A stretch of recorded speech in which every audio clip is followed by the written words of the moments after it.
आइए फ्रेंड्स, मैं दीपक नागर स्वागत करता हूं आप सबका अपने YouTube चैनल पर। आइए इस क्वेश्चन को स्टार्ट करते हैं।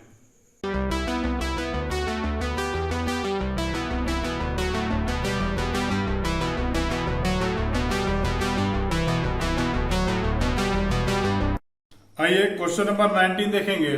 टॉपिक का नाम है not for profit organisation, D K Goyal class 12 की बुक में से। क्वेश्चन में हमें रिसिप्ट एंड पेमेंट दे रखा है, कुछ एडजस्टमेंट दे रखी है और इनकम एंड एक्सपेंडिचर और बैलेंस शीट मांगी है। तो आइए सबसे पहले क्वेश्चन को जो है क्वेश्चन का फॉर्मेट ड्रॉ कर लेते हैं।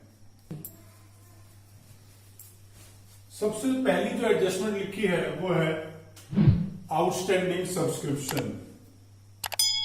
अब अगर सब्सक्रिप्शन की एडजस्टमेंट सबसे पहले लिखी है तो सब्सक्रिप्शन को देख के लाऊंगा। रिसिप्ट एंड पेमेंट में कितना लिखा है, बाय सब्सक्रिप्शन अमाउंट दे रखा है 80,000। अब इसके नीचे आउटस्टैंडिंग सब्सक्रिप्शन बिगिनिंग की भी और एट द एंड की भी है, तो लेस कर दिया आउटस्टैंडिंग सब्सक्रिप्शन, कौन से वाली, बिगिनिंग वाली, प्लस कर दूंगा आउटस्टैंडिंग सब्सक्रिप्शन कौन से वाला, एंड वाला। तो बिगिनिंग की वैल्यू दे रखी है 7,000 और एंड की वैल्यू दे रखी है 5,600। इसके बाद सैलरी, वो कमीशन जो है सब्सक्रिप्शन रिसीव्ड इन एडवांस लिखा हुआ है, तो बिगिनिंग वाला सब्सक्रिप्शन एडवांस जो है वो हमने ऐड कर लेना है और लेस कर देना है सब्सक्रिप्शन एडवांस एंड वाला। अब बिगिनिंग वाली फिगर है मेरी 2,000 और एट द एंड वाली फिगर है 2,500। अब मैं इन सबको प्लस माइनस कर लेता हूं और टोटल जो है वो बाहर वाले कॉलम में लिख देता हूं 78,100।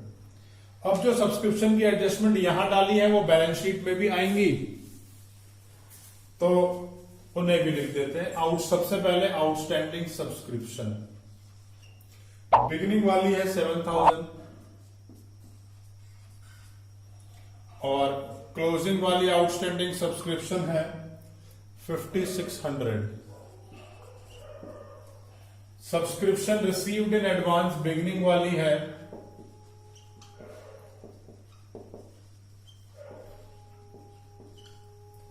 और subscription received in advance at the end वाली है 2,500 और यहां वाली है 2,000। इस तरीके से सब्सक्रिप्शन की जितनी भी एडजस्टमेंट थी वो जहां जहां जानी थी वो मैंने डाल दी है। अगली एडजस्टमेंट सैलरी की दे रखी है, तो यहां लिखा मैंने to salary, to staff salary है 35,400।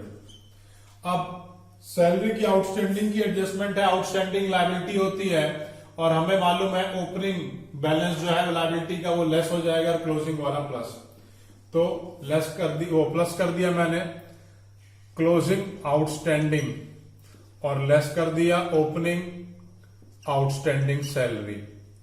तो क्लोजिंग आउटस्टैंडिंग की मेरी वैल्यू है 1,800 रुपए की 1,800 और ओपनिंग है 1,200, दोनों को प्लस माइनस कर दिया, ये आ गया 36,000।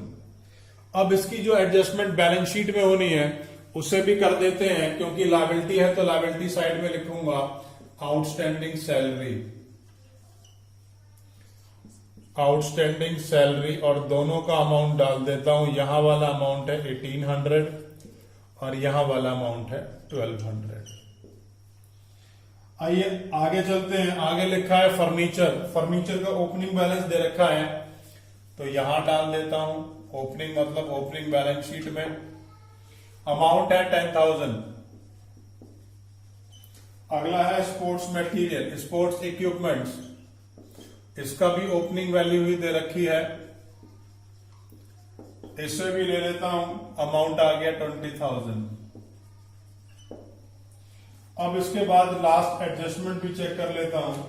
लास्ट एडजस्टमेंट में लिखा है depreciate furniture by 20% and office equipments by 30%। तो इसको भी जो है डेप्रिसिएशन लगा लेता हूं इस पर भी। अब डेप्रिसिएशन के लिए फर्नीचर को मुझे नीचे लाना पड़ेगा।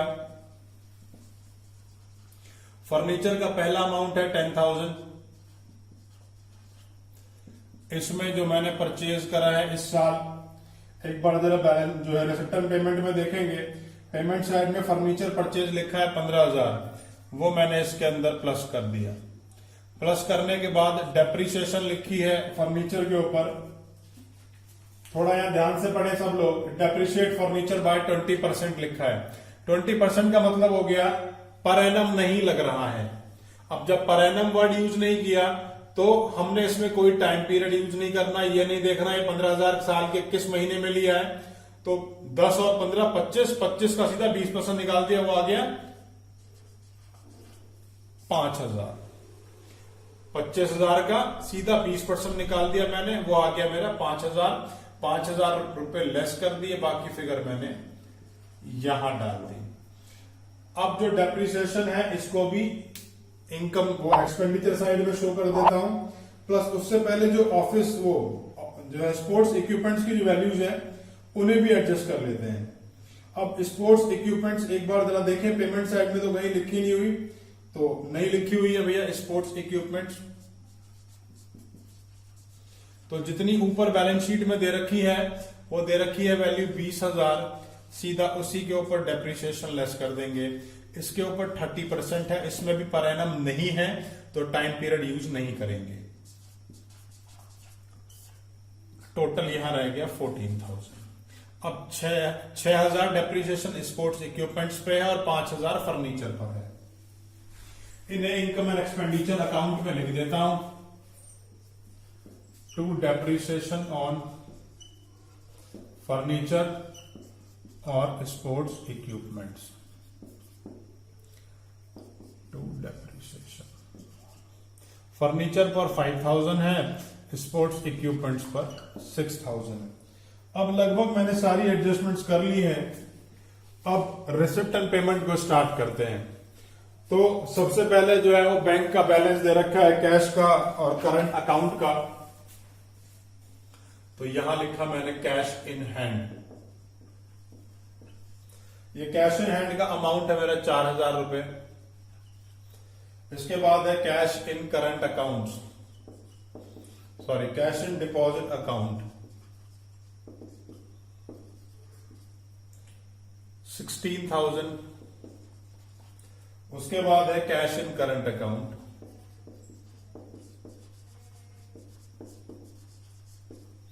अमाउंट है 5,200। ये मैंने सारे के सारे ओपनिंग बैलेंसेस जो है वो लिख लिए हैं ओपनिंग बैलेंस शीट के अंदर।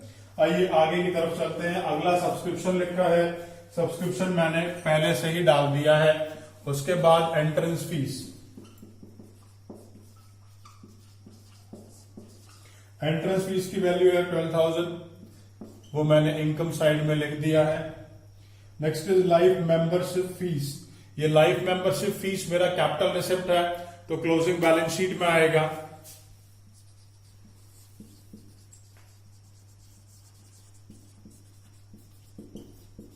इसका अमाउंट मुझे दे रखा है 15,000, ये मैंने क्लोजिंग बैलेंस शीट में लिख दिया क्योंकि ये कैपिटल रिसिप्ट होता है।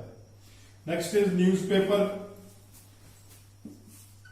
बाय न्यूज़पेपर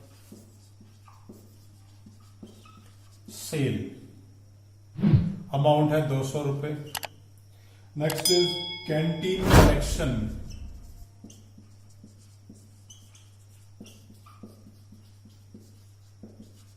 अब कैंटीन कलेक्शन है 4,400 की। यह भी मेरा रूटीन का इनकम है तो इनकम में डाल दिया। फिर इंटरेस्ट ऑन डिपॉजिट्स, अब डिपॉजिट्स पर इंटरेस्ट है 1,600 का, वो भी मेरे लिए रेगुलर इनकम है तो मैंने इनकम साइड में लिख दी। आइए अब खर्चों की तरफ चलेंगे, पेमेंट की साइड चलेंगे। ऑफिस एक्सपेंसेस, वो ऑफिस जो है सैलरी मैंने ले ली थी। उसके बाद कैंटीन के जो खर्चे हैं वो लिख देता हूं। Canteen expenses 3,500। उसके बाद मिसलेनियस एक्सपेंसेस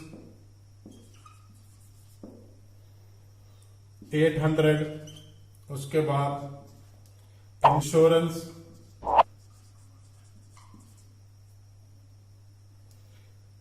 2000, उसके बाद टेलीफोन एक्सपेंसेस, ये सब हमारे रूटीन के खर्चे हैं एनजीओ को या नॉट फॉर प्रॉफिट ऑर्गेनाइजेशन को रन करने के। Telephone expenses 4800। Next is furniture. अब फर्नीचर तो एसेट था, वहां ले लिया था और क्लोजिंग बैलेंस शीट में उसका इफेक्ट भी डाल दिया था। Next is investment. इन्वेस्टमेंट मेरे लिए एसेट है तो क्लोजिंग, क्योंकि इस साल ली है इसलिए क्लोजिंग बैलेंस शीट में आएगी। मोस्टली ये कंफ्यूजन रहता है कि सर ये ओपनिंग में आएगी या क्लोजिंग में आएगी। क्योंकि ये इन्वेस्टमेंट इस साल परचेज करिए तो इसका इफेक्ट क्लोजिंग में आएगा, क्योंकि पिछले साल तो ये थी नहीं। अमाउंट है 46,000। इसके बाद कैश का बैलेंस लिखा है, डिपॉजिट अकाउंट का बैलेंस लिखा है और करंट अकाउंट का बैलेंस लिखा है। अमाउंट दे रखा है 6700, 20,000 एंड 4,200। अब मैंने सारी की सारी एडजस्टमेंट जो है वो कर दी है। अब इनका टोटल लगाना जो है वो स्टार्ट करता हूं। टोटल में ये इनकम साइड का टोटल जो है पहले लगाता हूं, क्योंकि देखने से ही ज्यादा लग रहा है। जब हम इनकम साइड का टोटल लगाएंगे तो ये वैल्यू आ जाएगी 96,300 और इस तरफ का जो टोटल आएगा वो आ रहा है 58,100। तो ऑब्वियसली बात है वो 96,300 जो है ज्यादा है, तो ज्यादा वाला टोटल मैंने दोनों तरफ लिख देना है। अब इन दोनों का डिफरेंस निकाल लेना है। 96,300 में से इसे लेस कर दिया, क्योंकि इनकम ज्यादा है तो यहां एक बैलेंस जनरेट हो जाएगा जिसको मैं लिखूंगा सरप्लस। वो आ गया 38,200। सरप्लस भी लिख सकता हूं और excess of income over expenditure भी लिख सकता हूं। आइए अब ओपनिंग बैलेंस शीट का टोटल लगा लेते हैं।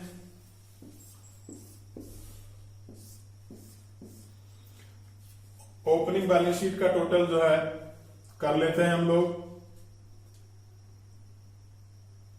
ये टोटल आ गया 62,200, क्योंकि इस तरफ तो ज्यादा बड़ी फिगर है नहीं तो यही आएगी, तो यहां लिख दिया 62,200 और 3,200 को इसमें से लेस किया और जो बैलेंसिंग निकल के आई है उसको मैं लिखूंगा कैपिटल फंड। ये वैल्यू आ गई 59,000। अब ये जो कैपिटल फंड निकल के आया इसको मैंने नीचे लिख देना है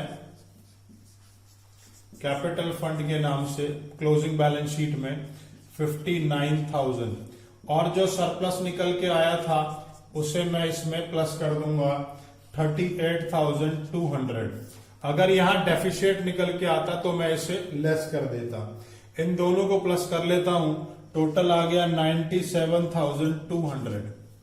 अब पूरी की पूरी लायबिलिटी का टोटल कर लेता हूं 1,16,500। 1,16,500। अब दूसरी तरफ जो है एसेट साइड का भी जो है टोटल लगा लेता हूं। ये टोटल भी मेरा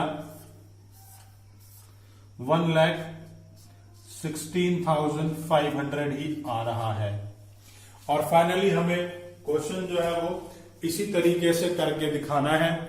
अगर आपको इस क्वेश्चन की किसी भी एडजस्टमेंट में कोई प्रॉब्लम महसूस होती है तो नीचे कमेंट बॉक्स में भी कमेंट कर सकते हैं, और मैंने अपने सारी की सारी जो लेक्चर वीडियोस हैं वो नीचे डिस्क्रिप्शन में डाल रखी हैं, वहां से भी जाकर के आप लेक्चर को खोल करके देख सकते हैं। अगर वीडियो अच्छी लगी हो तो प्लीज लाइक जरूर कीजिएगा।